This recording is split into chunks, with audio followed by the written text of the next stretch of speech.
পাপ থেকে বাঁচার 12টা উপায় আমি সংক্ষেপে বলতেছি, ইনশাল্লাহ শেষ হয়ে যাবে। 1 নাম্বার উপায়, আখেরাতের ফিকির তৈরি করা। বলেন তো কি করা? আখেরাতের ফিকির আনা আপনার মধ্যে। যেমন আমি আপনারা চলেন আজকে কিছুক্ষণের জন্য আমরা আখেরাতের ফিকির আনিই ভাবি। এখন বাজে ঠিক আমার ঘড়িতে 11টা 34। আমি আগামীকাল 11টা 34 দুনিয়াতে থাকবো কিনা কোনো নিশ্চয়তা নেই। আচ্ছা, আমি আগামীকাল 11টা 34 দুনিয়াতে থাকবো না, যদি না থাকি কি হবে? কি হবে? আমাকে আত্মীয় স্বজন কবরে রেখে আসবে। আচ্ছা, তারা কবরে রেখে চলে আসবে, হ্যাঁ চলে আসবে। তখন কি হবে? কি হবে? কবরে ফেরেশতা আসবে, আইসা আমাকে বসাবে, বসানোর পর আমাকে প্রশ্ন করবে, জবাব দিতে হবে। উত্তর সঠিক হলে আমার কবরের জীবন সুখময় হবে, উত্তর যদি সঠিক না হয় আমার কবরের জীবনটা হবে খুব দুঃখের। এই চিন্তা আনলাম যে আসলেই তো সত্য, আমি তো আগামীকাল 11টা 34 দুনিয়াতে না থাকতে পারি। এটা একদম সত্য কথা। আল্লাহ চাইলে কিছুক্ষণের মধ্যে আমাকে দুনিয়া থেকে বিদায় করে নিতে পারেন। আচ্ছা, আমি আগামীকাল যখন আমার আত্মীয় স্বজন আমাকে কবরে রেখে আসবে, রেখে আসার পর ওরা কি আমাকে ভুলে যাবে? এই 3 দিন একটু আপনার এনে কথাবার্তা বলবে, তাও আপনার ঘরের মানুষগুলা বলবে। 3-4 দিন পর আপনার গেঞ্জিটা, আপনার লুঙ্গিটা, এটা নিয়ে একটু আলোচনা হবে। এই 3-4-5-7 দিনের মধ্যে আপনার ঘরের লোকেরা সবাই যার যার কাজে লেগে যাবে।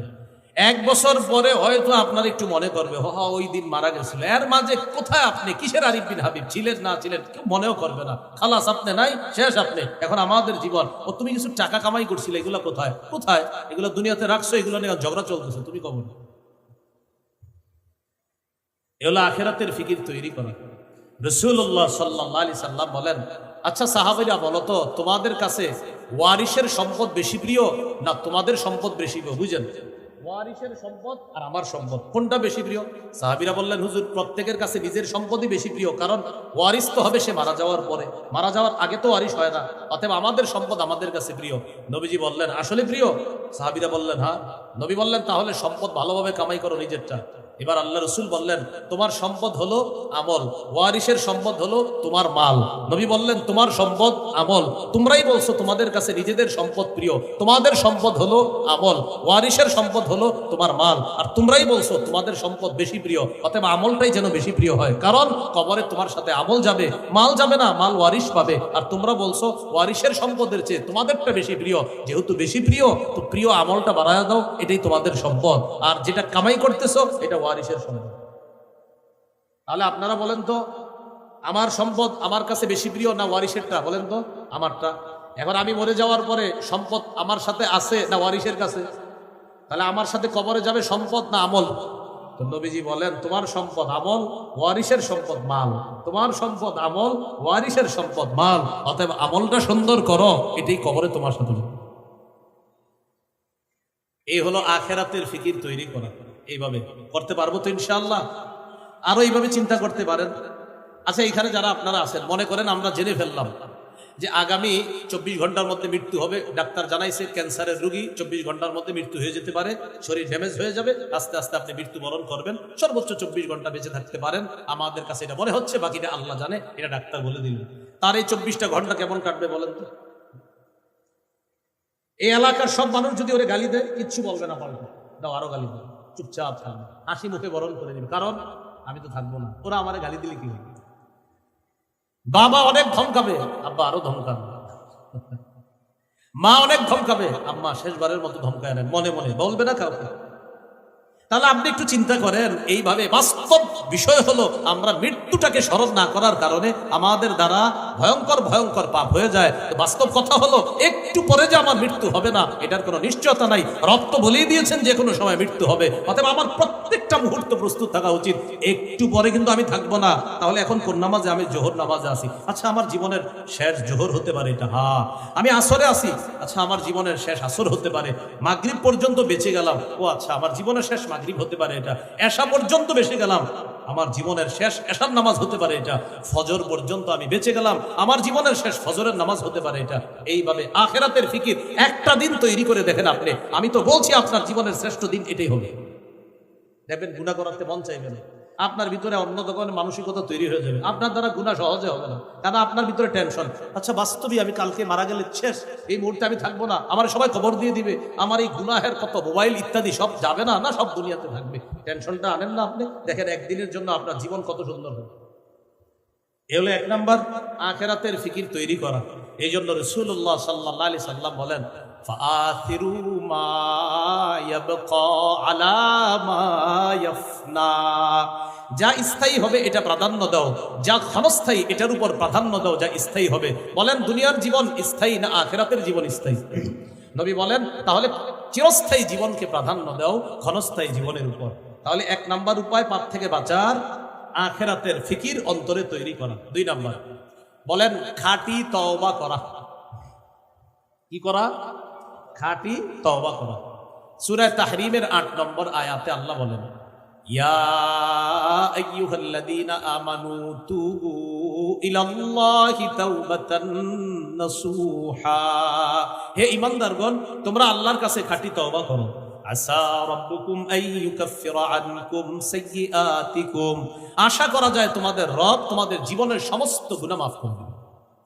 এখন কথা হলো খাঁটি তওবার কি শর্ত? মুখস্থ করে ফেলি। বলেন তওবার 4টি শর্ত। 1, অতীতের গুনাহ ছেড়ে দেওয়া।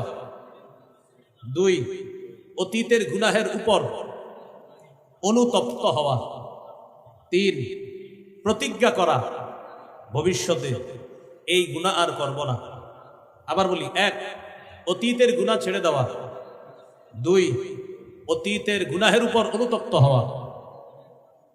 3, দৃঢ় প্রতিজ্ঞা করা আমি ভবিষ্যতে জেনে বুঝে এই গুনাহ আর করব না। 4, আমার জিম্মায় কোনো বান্দার হক থেকে থাকলে হক আদায় করে দেওয়া। কেননা বান্দার হক বান্দার কাছ থেকে আদায় করতে হবে, আল্লাহ মাফ করবে না। 4 নাম্বারটা গুরুত্বপূর্ণ, বান্দার হক থেকে থাকলে এটা আদায় করে দিতে হবে। তাহলে 2 নাম্বার গুনাহ মাফের উপায় খাঁটি তওবা করা। ইবনে মাজার হাদিস 4250 নম্বর হাদিস। عن عبد الله بن مسعود رضي الله تعالى عنه قال قال رسول الله صلى الله عليه وسلم التائب من الذنب كمن لا ذنب له। রাসূলুল্লাহ সাল্লাল্লাহু আলাইহি ওয়াসাল্লাম বলেন, গুনাহ থেকে তওবাকারী ব্যক্তি কামান তার মতো হয়ে যায়, লা যামবা লা, যার কোনো গুনাহ নাই। গুনাহ থেকে তওবাকারী ব্যক্তি তার মতো হয়ে যায় যার কোনো গুনাহ নাই। তাহলে প্রিয় ভাইয়ারা 2 নাম্বার খাঁটি তওবা করা। 3 নাম্বার এটা আমরা আমল করি। বলেন ইস্তেগফার পড়া। আস্তাগফিরুল্লাহ আস্তাগফিরুল্লাহ, এই যে আস্তাগফিরুল্লাহ 2 বার বললাম, আমাদের গুনাহ ঝরে গেছে। সুবহানাল্লাহ। সূরা আলী ইমরানের 135 নম্বর আয়াতে আল্লাহ বলেন, ওয়াল্লাযীনা ইযা ফাআলু ফাহিশাতান আও যালামু আনফুসাহুম যাকারুল্লাহ ফাস্তাগফিরু লিযুনুবিহিম ওয়া মান ইয়াগফিরুয যুনুবা ইল্লাল্লাহ ওয়া লাম ইউসিররু আলা মা ফাআলু ওয়া হুম ইয়ালামুন। এই আয়াতে 4টা কথা। 1 নাম্বার যাদের গুনাহ হয়ে যায়, 2 নাম্বার সাথে সাথে আল্লাহকে স্মরণ করে, 3 নাম্বার আল্লাহর কাছে ক্ষমা চায়, 4 নাম্বার জেনে বুঝে ভবিষ্যতে এই গুনাহটা করে না। আল্লাহ বলেন তো আমি আল্লাহ ছাড়া গুনাহ মাফ করার আছে কে? আমি তো মাফ করব। তাহলে 4টা বিষয় আয়াতে জানলাম। গুনাহ হয়ে গেল, সাথে সাথে আল্লাহকে স্মরণ করলাম, সাথে সাথে ক্ষমা চাইলাম, সাথে সাথে এই নিয়ত করে ফেলবো আমি এটা আর করবো না। আল্লাহ বলেন আমি আল্লাহ তোমার গুনাহগুলো মাফ করব। তাহলে ইস্তেগফার পড়া 3 নাম্বার উপায়। 4 নাম্বার এটা বললে মনে থাকবে, বলেন ক্ষমা পাওয়ার আশায় বারবার আল্লাহর কাছে ক্ষমা চাওয়া। ক্ষমা পাওয়ার আশায় বারবার আল্লাহর কাছে ক্ষমা চাওয়া, এটা হলো 4 নম্বর। আল্লাহ মাফ করে দেন, আল্লাহ মাফ করে দেন, আল্লাহ মাফ করে দেন, আল্লাহ মাফ করে দেন, আল্লাহ মাফ করে দেন, বারবার বলেন আল্লাহ মাফ করে দেন, আল্লাহ দেন না, আল্লাহ মাফ করে দেন, আল্লাহ আমার চেরুম পাপী আর কেউ নেই, আল্লাহ আপনি ছাড়া তো আমার যাওয়ার জায়গাও নাই। মাবুদ দুনিয়ার মানুষ যদি আমার গুনাহ জানে কেউ আমাদের পরিচয় দিবে না, আমার সন্তান আমাকে বাবা বলে পরিচয় দিবে না, আল্লাহ মাফ করে দেন না। এইভাবে বারবার বলেন। দুনিয়ার রাশি রাশি বালু পরিমাণ গুনাহ যদি হয়, আল্লাহ তাআলা বলেন লা আতাইতুকা বিতরাবিহা মাগফিরা, আমি রাশি রাশি বালু পরিমাণ ক্ষমা নিয়ে তোমাকে ক্ষমা করব। তিরমিজির হাদিস 3540 নম্বর হাদিস। এটা হাদিসে কুদসি। আল্লাহ তাআলা বলেন ইয়া ইবনা আদম ইন্নাকা মা দাউতানি ওয়া রাজাউতানি গফারতু লাকা আলা মা কানা মিনকা ওয়ালা উবালি। হে আদম সন্তান, গুনাহ মাফের আশায় যতবার তুমি আমাকে ডাকো আমি ততবার তোমার ডাকে সাড়া দেই, তোমাকে মাফ করে দিই। সহিহ মুসলিমের একটা হাদিস শোনায় আপনাদেরকে। এক বান্দার গুনাহ হয়ে গেছে, তো আল্লাহর কাছে ক্ষমা চাইছে। আল্লাহ ফেরেশতাদেরকে বলে, ও ফেরেশতারা, আমার বান্দার গুনাহ হয়ে গেছে। তারপর ও আমার কাছে মাফ চাইছে। কেন চাইছে জানো? আলিমা আন্না লাহু রব্বা, আমার বান্দা জানে ওর একজন রব আছে, ওই রব ইয়াগফিরুয যামবা, গুনাহ মাফ করে দেয়। এজন্য ও গুনাহ হওয়ার পর আমাকে ডাকছে। এই ফেরেশতারা শোনো, আমাকে কেন ডাকছে জানো? ও জানে ওকে মাফ করার মতো একজন রব আছে, তাই আমাকে ডাকছে। সাক্ষী থাকো, আমি আমার বান্দাকে মাফ করে দিলাম। মনে থাকবেন ইনশাআল্লাহ। এলো 4 নাম্বার। 5 নাম্বার, সর্বক্ষেত্রে রাসূল সাল্লাল্লাহু আলাইহি সাল্লামের আদর্শ বাস্তবায়ন করা। এটা বলেন বলেন ব্যক্তি জীবন, পারিবারিক জীবন, সামাজিক জীবন, অর্থনৈতিক জীবন, রাষ্ট্রীয় জীবন, আন্তর্জাতিক জীবন, সর্বক্ষেত্রে রাসূলুল্লাহ সাল্লাল্লাহু আলাইহি ওয়াসাল্লামের আদর্শ বাস্তবায়ন করা। মেসওয়াকের কথাও বলতে হবে, বলেন, জিহাদের কথাও বলতে হবে। মিম্বরে বসে মেসওয়াকের ফজিলত আলোচনা করতে হবে, তরবারির ফজিলত আলোচনা করতে হবে, রাষ্ট্রে ইসলাম কায়েমের রূপরেখা বলতে হবে। এজন্য বলেন, এজন্য আমাদের দেশে কিয়ামতের আগে আর যেন কোনো নারী শাসক না হয়, এই দোয়া আল্লাহর কাছে করবেন। কি শাসক না হয়? কিসের আগে? আর সবাই বলেন কিসের আগে? আরো জোরে বলেন। এই মুহূর্তে মন থেকে দোয়া করি, বলেন আল্লাহ, কিয়ামতের আগে এই গজব আর চাপায়া দিয়েন না। আমাদের দেশে নারী শাসক নামক গজব আর চাপায়া দিয়েন না, এই দোয়া করতে হবে। রাসূলুল্লাহ সাল্লাল্লাহু আলাইহি সাল্লাম বলেছেন, বুখারীর বর্ণনা, লা ইউফলিহা কওমুন ওয়াল্লাহু আমরাহুম ইমরাআ, ওই জাতি কিছুতেই সফল হবে না যে জাতি তাদের নেতৃত্বে কোনো নারীকে বসায় আছে। এরপরেও যদি আপনাদের কারো মনে এই মুহূর্তে আসে, হুজুর এটা আপনি কেমন বললেন, আমরা তো আবারও নারী চাই, সমস্যা নাই, একটা পোস্টার বানাইবেন, লিখবেন আগামীতে আবারও নারী শাসক চাই, বলদের মতো সারা জীবন হতভাগা থাকতে চাই, এভাবে একটা পোস্টার বানাবেন, সমস্যা নাই, আপনি বানাবেন যে আগামীতে আবারও নারী শাসক চাই, কেননা আমি সম্মানিত বলদের মতো সারা জীবন হতভাগা থাকতে চাই, লিখবেন। আপনি আপনি কি কিছু বলছেন? লজ্জা শরম থাকলে অন্তত এই জাতীয় নিয়তার করেন না। যদি লজ্জা শরম থাকে, আর যদি বলেন না আমি নির্লজ্জ, তো আপনি লেখেন, বললাম লিখবেন নির্লজ্জের মতো আবারও নারী শাসক চাইতে লিখবেন। রাষ্ট্রে ইসলাম কায়েম করা এজন্য চেষ্টা করতে হবে, এজন্য আল্লাহর কাছে দোয়া করা, আল্লাহ আমাদের দেশে একজন আদর্শ ন্যায়পরায়ণ পুরুষ শাসক দিয়ে দেবে। করা যাবে না এই দোয়াটা ইনশাআল্লাহ, আল্লাহ কবুল করেন। আল্লাহ যেন এমন একজন রাষ্ট্রনায়ক দেয় যে রাষ্ট্রনায়ক মৌলিক 4টা কাজে গুরুত্ব দিবে: নামাজ কায়েম করা, যাকাতের বিধান চালু করা, সৎ কাজের আদেশ করা, অসৎ কাজের নিষেধ করা। সূরা হজ 41 নম্বর আয়াত। আল্লাহ তাআলা যেন এই 4 গুণওয়ালা একজন আদর্শ পুরুষ শাসক আমাদের দেশে তৈরি করে। তাহলে আল্লাহ রাসূলের আদর্শ বাস্তবায়ন ব্যক্তি জীবন, পারিবারিক জীবন, সামাজিক জীবন, রাষ্ট্রীয় জীবনেও করতে হবে। অর্থনৈতিক জীবনে আমাদের আদর্শ মুহাম্মদ সাল্লাল্লাহু আলাইহি সাল্লাম। যদি আদর্শ হয় তাহলে সুদ খাই কিভাবে? আপনি ওয়াজ মসজিদের মধ্যে বলতেছেন যে এইভাবে এইভাবে আমি চলি, মাশাআল্লাহ আমি সুন্নত পালন করে চলি, এই সব ঠিক আছে আলহামদুলিল্লাহ, কিন্তু আপনি সুদ খান, তাহলে আপনি অর্থনৈতিক জীবনে আল্লাহ রাসূলকে আদর্শ মানেন নাই। আল্লাহ রাসূল আদর্শ হলে আপনি অর্থনৈতিক জীবনে আপনি সুদ খাইতে পারেন না। আন্তর্জাতিক জীবনে আল্লাহ রাসূলকে আদর্শ মানা। আন্তর্জাতিক ইস্যু বর্তমান ফিলিস্তিন, ফিলিস্তিনের আলোচনা কখনো ভুলবেন না, ভুলে যেতে পারি না। চায়ের আড্ডা, পার্সোনাল আলাপ, বিবির সাথে কথাবার্তা, সন্তানের সাথে কথাবার্তা, 5 মিনিট 10 মিনিট খেলাধুলা করেন সন্তানের সাথে, এর মধ্যে 2-4 মিনিট ফিলিস্তিনের আলোচনা বরাদ্দ রাখবেন। বিবির প্রতিদিন ফিলিস্তিনের হিস্টোরি শোনান, কথা শোনান। আপনার মা বাবার সাথে গল্পের মধ্যে ফিলিস্তিনের আলোচনা উঠান। 4 বন্ধু গল্প করতেছেন, এই 4 বন্ধুর গল্পের 5 মিনিটের মধ্যে আপনি 1 মিনিট ফিলিস্তিনের জন্য বরাদ্দ রাখেন। ইংরেজি কোচিং করতে গেছেন, অঙ্ক, বন্ধুদের সাথে আলাপ হলে ফিলিস্তিনের আলোচনাটা আনেন। ফিলিস্তিনের আলোচনা ততদিন চলবে যতদিন আমাদের ভাইরা ওই জায়নবাদী হায়নাদের পাশবিক আচরণ থেকে মুক্ত না হবে, ততদিন তাদের আলোচনা আমরা চালাবো, চলতে থাকবে। এটা আমরা ভুলি না, ভুলতে পারি না। তাদের আলোচনা ফিলিস্তিন ইস্যুতে কখনো বিরোধিতা করবে না। উলামায়ে কেরাম সারা বাংলাদেশের সর্বশ্রেণীর সবাই একটা অনুষ্ঠান করলো না কয়েকদিন আগে, এটার বিরোধিতার কোনো সুযোগ নেই, এটার বিরোধিতার কোনো সুযোগ নেই।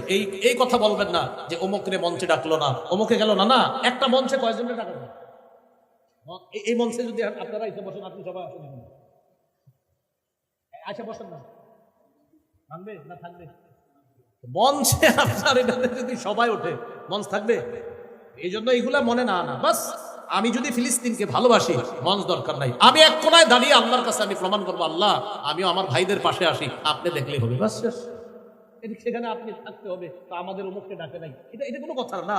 ফিলিস্তিনের ইস্যুতে বাস উলামায়ে কেরাম সহ সারা বাংলাদেশের সব ঘরানার সবাই একমত ছিল, এটাই হলো মূল বিষয়। সেখানে কে মঞ্চে উঠছে না উঠছে এগুলো কোনো আলোচনার বিষয় না, এগুলো আলোচনায় কখনো আনবো না আমরা। মঞ্চে সবাই যদি যায় তো মাঠে থাকবে কারা বলেন? আল্লাহ আমাদেরকে কথাগুলা বোঝার তৌফিক দান করেন।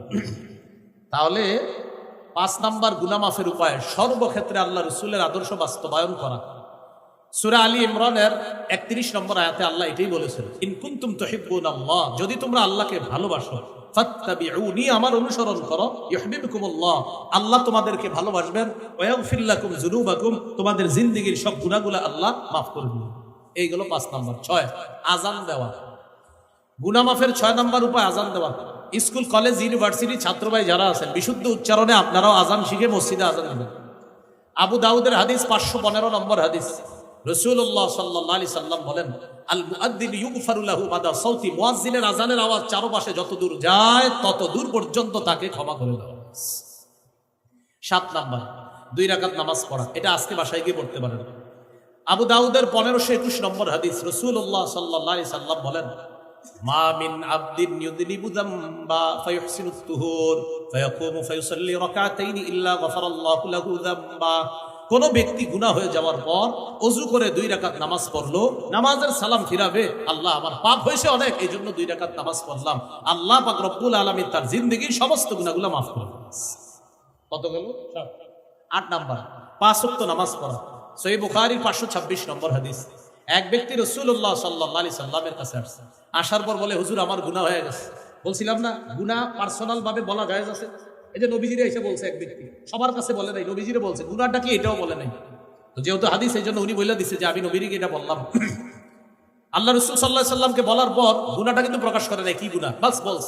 আল্লাহ ওই মুহূর্তে সূরা হুদের 114 নম্বর আয়াত নাযিল করে দিয়েছে, ওয়া আকিমিস সালাতা তারাফাইন নাহারি ওয়া যুলাফাম মিনাল লাইল ইন্নাল হাসানাতি ইউযহিবনাস সাইয়্যাত, তুমি দিনের 2 প্রান্তে সালাত কায়েম করো, রাতের কিছু অংশে নামাজ পড়ো, 5 ওয়াক্ত নামাজ পড়ো, নিশ্চয়ই পূর্ণ পাপকে দূর করে দেয়।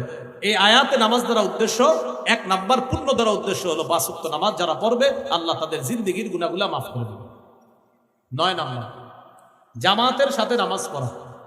সহিহ মুসলিমের বর্ণনা, এক ব্যক্তি এসে আল্লাহ রাসূলকে বললেন, আকিম আলাইয়া হাদ্দা, হুজুর আমি বড় অপরাধ করছি, আমার তাড়াতাড়ি বিচার করেন।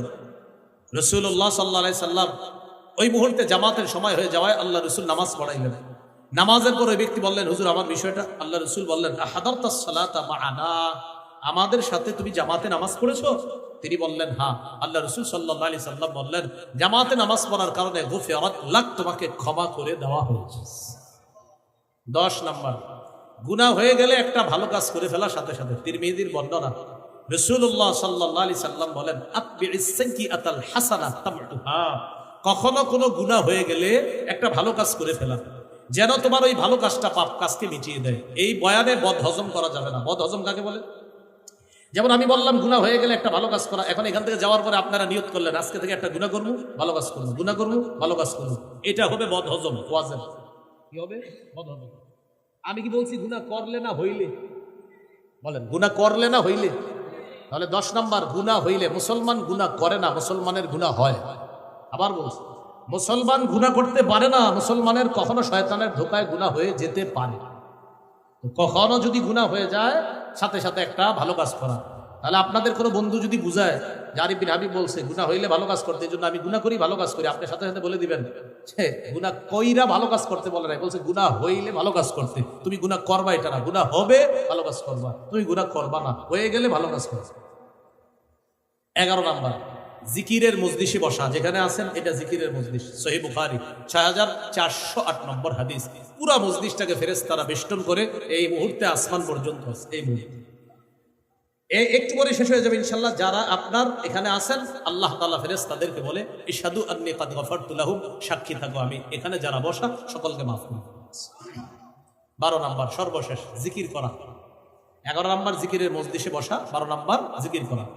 আহাব্বুল কালামি ইলাল্লাহি আরবাহ, আল্লাহর কাছে সবচেয়ে পছন্দের বাক্য 4টা।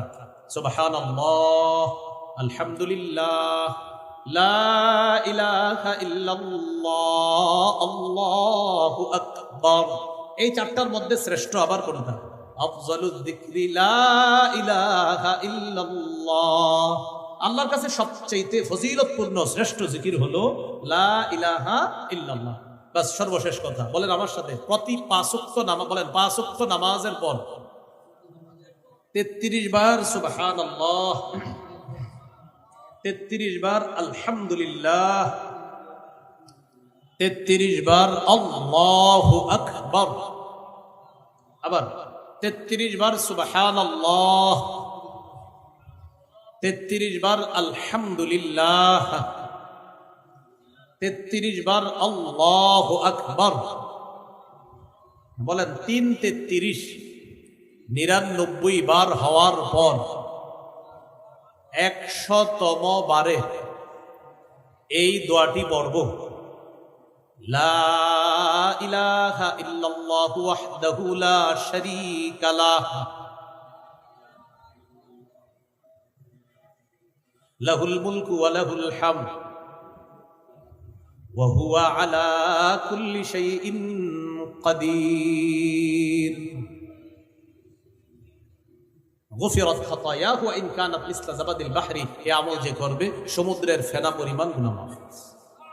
এবার বলেন ঘুমের সময় 33 বার সুবহানাল্লাহ, 33 বার আলহামদুলিল্লাহ, 34 বার আল্লাহু আকবার। এই আমলটি নবীজি তার মেয়ে ফাতেমা রাদিয়াল্লাহু তাআলা আনহাকে শিখিয়ে দিয়েছেন। তাহলে এই 34 বারে যেটা, এটা আমরা ঘুমের সময় করব। কেউ যদি নামাজের পরেও করে ফেলে সমস্যা নেই, আসলে নামাজের পরে ওইটা করে নেবে। 33 33 33 99 আর 100তম বারে লা ইলাহা ইল্লাল্লাহ ওয়াহদাহু লা শারীকা লাহু লাহুল মুলকু ওয়া লাহুল হামদু ওয়া হুয়া আলা কুল্লি শাইইন কাদির। আর ঘুমের সময় 33 33 আর আল্লাহু আকবার 34। বাস। আরেকটা আমল আছে বুখারী 6405 নম্বর হাদিস, খালি ছোট্ট একটা, বলেন সুবহানাল্লাহি ওয়া বিহামদিহি, আবার সুবহানাল্লাহি ওয়া বিহামদিহি বলেন। এখনই বাড়িতে যাওয়ার সময় 100 বার এটা পড়ব, বলেন সুবহানাল্লাহি ওয়া বিহামদিহি, আবার বলেন, আবার আবার আবার আবার। আমার 7 বার হয়েছে, আপনাদেরও 7 বার হয়েছে, 93 বার বাকি আছে। এই 93 বার পড়ে নেবেন, সাথে আর 93 100। আল্লাহ রাসূল বলেন সমুদ্রের ফেনা পরিমাণ গুনাহ। এই আমলটা সহজ না, একদম তো যাওয়ার সময় করেন, দুইজনে একজন আরেকজনের শোনান যে আজকে এই আমলটা তুমিও করো আমিও করি, অযথা কথাবার্তা না বলে আমরা আমলগুলো করবো তো ইনশাআল্লাহ। আল্লাহ তৌফিক দান করেন। আজকে যে কথাগুলো শুনলাম বললাম, আমরা সবাই যেন আমল করতে পারি, আল্লাহ তৌফিক দান করেন। আজকের যে আলোচনাটা, এই আলোচনাটা আমার একটা সংকলন আছে মিম্বরে আমানত, এই গাড়িতে আছে, ওখান থেকে সংগ্রহ করে নিতে পারেন। আজকের আলোচনাটা সম্ভবত আজকের আলোচনাটা 9ম খণ্ডের শেষ আলোচনা, মিম্বরে আমানতের 9ম খণ্ডের শেষ আলোচনা। আর 10ম খণ্ডে পাবেন হলো ওই যে পাপের শুরুর দিকে যে কথাগুলো বলছে, এগুলো পাবেন 10ম খণ্ডে।